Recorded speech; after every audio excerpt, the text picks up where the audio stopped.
최근 미국의 중앙은행 연준의 연방공개시장위원회 FOMC는 기준금리를 한꺼번에 0.5%포인트 인상했습니다. 이렇게 연준이 빅 스텝을 밟은 것은 새천년 2000년 이후 22년 만에 처음 있는 일이지요. 우리나라 한국은행금융통화위원회는 이미 작년 하반기부터 4차례나 정책금리를 인상했습니다. 그러나 앞으로 갈 길이 바쁜 미국 연준이 몇 차례 더 빅스텝 행보를 이어갈 것으로 보입니다. 한미 간 기준금리에 역전이 임박하고 있는 것이지요. 이에 따라 시장 참여자들은 금융시장에 소나기가 내리지는 않을지 긴장하고 있습니다. 자, 이제 이에 대한 상세한 이야기 속으로 들어가 보겠습니다. 영상을 시청하시기 전에 구독과 좋아요 미리 감사드립니다.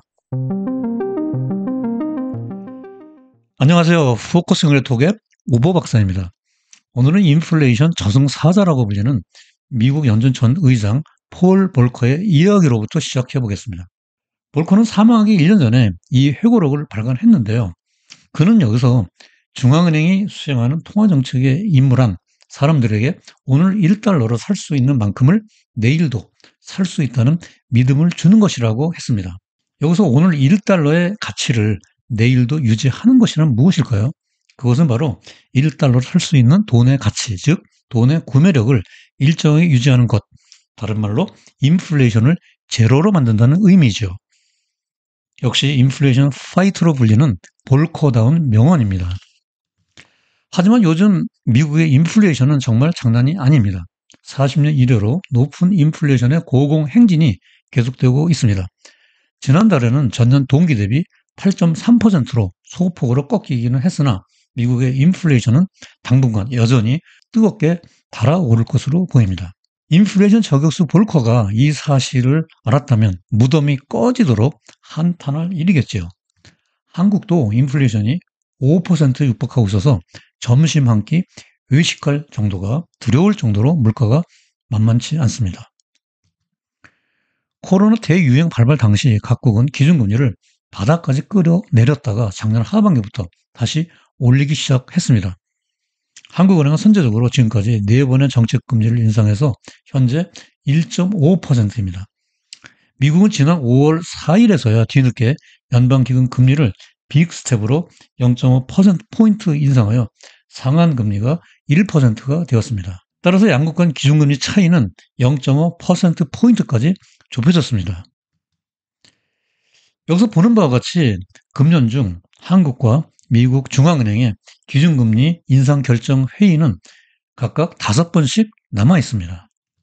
지난 5월 4일 파월 연준 의장은 FOMC 기자회견에서 금년 중 0.75%포인트 자이언트 스텝 인상 계획은 없으나 금년 중 2차례 더 0.5%포인트 빅스텝으로 기준금리 인상이 필요하다고 역설했습니다. 여기 시카고 상품 거래소의 페드 워치가 예상하는 향후 FOMC 금리 인상 확률을 보더라도 앞으로 최소한 6월, 7월 중 0.5%포인트 기준금리 인상이 단행될 것으로 예상되고 있습니다. 따라서 조만간 한미 양국 간 기준금리가 역전될 가능성이 현실화되고 있는 거죠. 더군다나 미국의 기준금리 인상 보폭이 더 빨라져서 연말까지 3%까지 인상되면 양국 간 기준금리 역전폭은 더 벌어질 것으로 예상이 됩니다. 이 그래프에서 파란색은 미국의 기준금리를, 검은색 선은 한국의 기준금리를 각각 나타내고 있습니다. 한국은행이 통화정책 운영 수단을 금리지표로 변경한 1999년 이래 현재까지 한미 양국의 기준금리가 역전된 기간이 3번 있었습니다.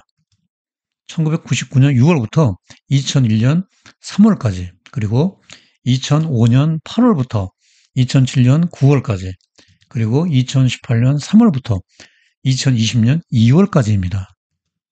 한미간 기준금리가 역전되면 양국의 금리 차이로 인해서 달러의 가치가 올라가게 되고 상대적으로 원화의 가치는 하락하게 되겠죠. 지금 원달러 환율이 급상승하고 있는 것은 앞으로 조만간 기준금리의 역전이 발생할 가능성에 대한 우려에 기인하고 있습니다. 또 다른 한편으로는 인플레이션과 우크라이나 사태로 달러와의 안전자산에 대한 선호도가 높아진 것 때문이기도 합니다. 2018년부터 금리 역전 기간 중 원달러 환율이 상승했습니다.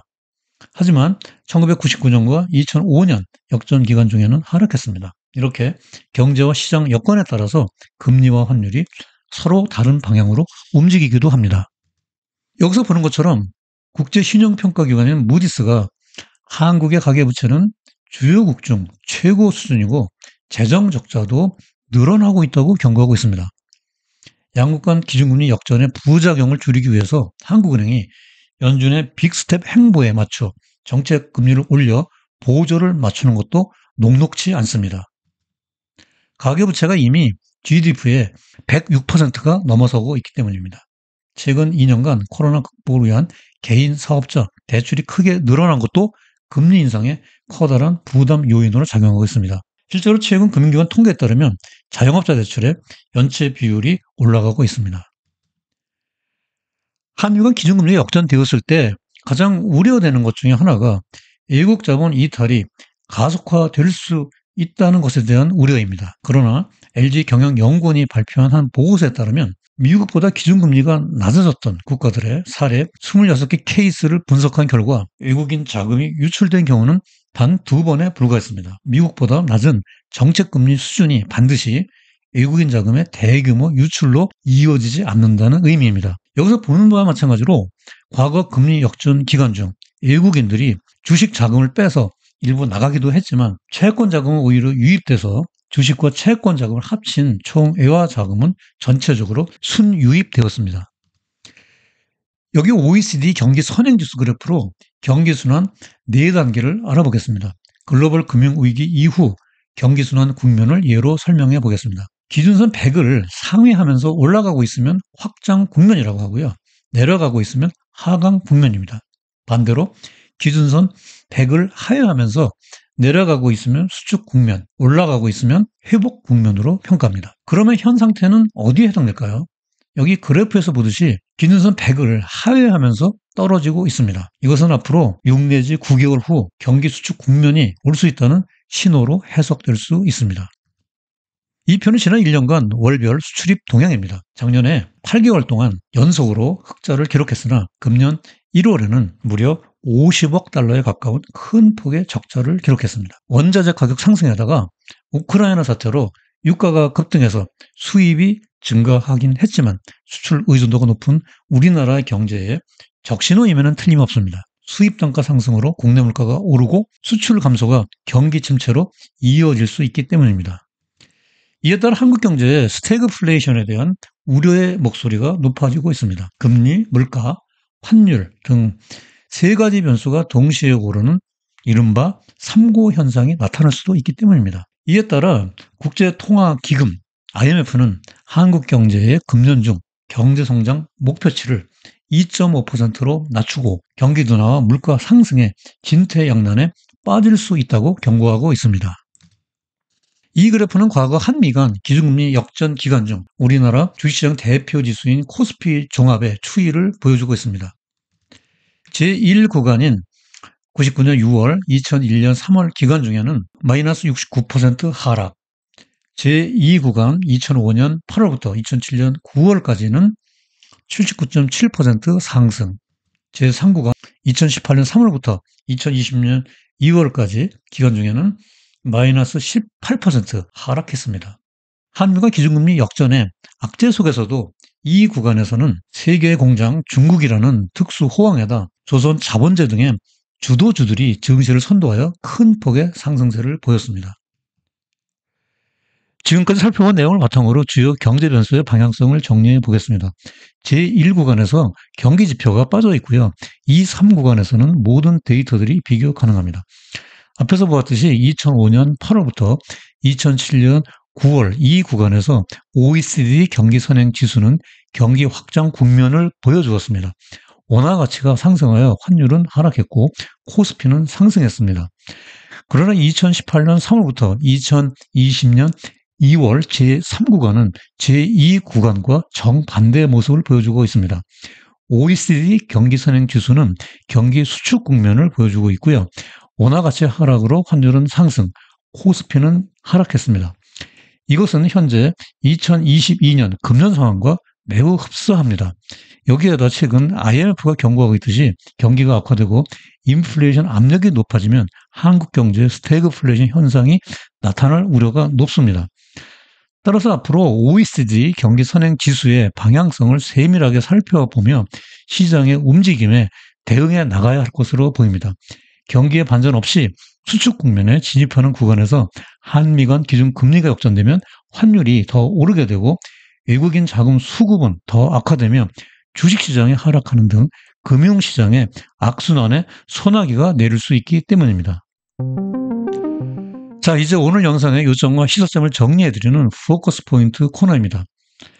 첫째, 최근 미국 FOMC가 22년 만에 기준금리를 빅스텝으로 0.5%포인트 인상한 데 이어 향후 대차 대조표 축소, 시행 등으로 초긴축의 시대에 돌입하고 있고, 둘째, 한국은행은 이미 4차례에 걸쳐서 기준금리를 선제적으로 인상했으나 조만간 미국이 빅스텝 행보를 이어나갈 것으로 예상되어 양국 간 기준금리 역전이 임박한 것으로 보이며, 셋째, 1999년 이후 한미 간 기준금리 역전 현상은 3차례 있었으나 당시의 경제적 여건에 따라 금융시장의 파급 영향은 상이하게 나타났고, 넷째, OECD 경기 선행지수 하강으로 한국의 경기 모멘텀 둔화, 스태그플레이션 발생 시 금융시장에 올 수 있는 악순환의 소나기를 경계해야 하며, 다섯째, 특히 2018년, 2020년 사이 기준금리 역전 기간 중 발생했던 원화 약세, 주식자금 유출, 주가 하락 등 역주행 가능성에 철저히 대비할 필요가 있다라고 정리할 수 있겠습니다. 자, 오늘 포커스 경제 톡에 보내드린 한미 간 기준금리 역전 임박, 금융시장에 소나기 내리나에 대한 이야기 재밌게 시청하셨나요? 질문이 있으면 댓글을 꼭 남겨주시고요. 이 영상의 자막 대신 아래 제 블로그 우보의 경제나무를 방문하거나 유튜브 채널 정보에 들어가 블로그 링크에 연결하면 자세한 방송 스크립트를 볼 수 있으니 많이 활용해 주시기 바라고요. 자, 아름다운 실록이 짙어가는 5월 중순의 주말, 가족과 함께 행복한 시간 보내시기 바랍니다. 다음에도 더 유익하고 재미있는 영상으로 시청자 여러분들을 찾아뵙겠습니다. 오늘 영상 끝까지 시청해 주셔서 대단히 감사합니다.